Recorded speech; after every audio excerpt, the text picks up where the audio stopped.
L'épisode commence par une scène calme, où Kael et Lysander partagent un moment de tranquillité lors d'une séance de pêche, près d'un lac entouré de montagnes brumeuses.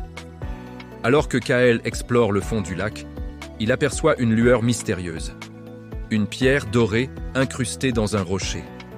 Après quelques efforts, il réussit à la décrocher et la ramène à la surface. Lysander, intrigué, suggère de consulter le savant fou Long Shu, connu pour ses connaissances en artefacts antiques.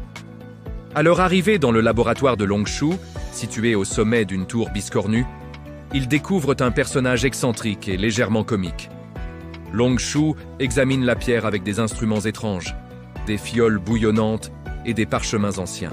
Dans une révélation dramatique, il explique que la pierre est un ancien artefact créé par le dieu créateur des dragons et qu'elle détient un pouvoir unique.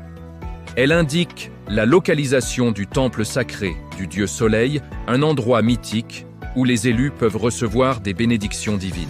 Long Shu avertit Kael que cette quête sera dangereuse, car le temple est protégé par des énigmes complexes et des gardiens légendaires. Kael et Lysander, remplis d'excitation et d'appréhension, se lancent dans une expédition pour trouver le temple. Ils traversent des régions inconnues, où ils rencontrent des défis variés. Au fil de cette aventure, Kael développe une connexion plus profonde avec la pierre dorée, qui semble interagir avec ses flammes. Leur premier combat les oppose à un serpent de brume dans une clairière envahie par un brouillard surnaturel. Le serpent est rapide et insaisissable. Alors que Kael semble acculé, la pierre dorée invoque une dague luminescente. Armé de la dague, Kael parvient à prévoir les mouvements du serpent et à le frapper en plein cœur. Ensuite, dans une forêt dense, ils sont encerclés par une horde de loups d'obsidienne. Les créatures sont résistantes et attaquent en coordination.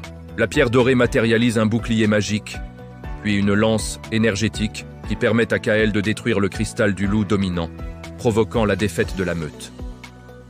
Leur chemin les mène à un cimetière hanté, où un mage fantôme les attaque avec une magie spectrale. La pierre dorée invoque un sceptre éthéré qui neutralise la magie de l'ennemi et permet à Kael de le rendre tangible pour l'attaquer avec ses flammes et ses griffes.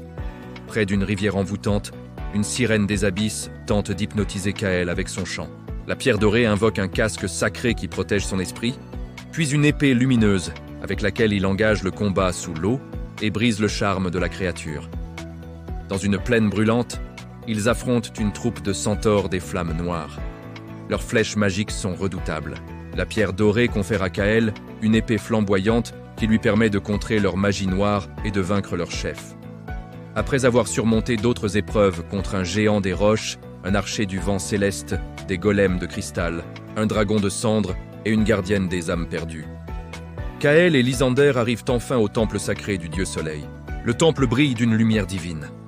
Alors qu'ils s'apprêtent à entrer dans le sanctuaire intérieur, une voix divine résonne. « Es-tu prêt, jeune dragon ? Ce qui t'attend ici changera ta destinée. »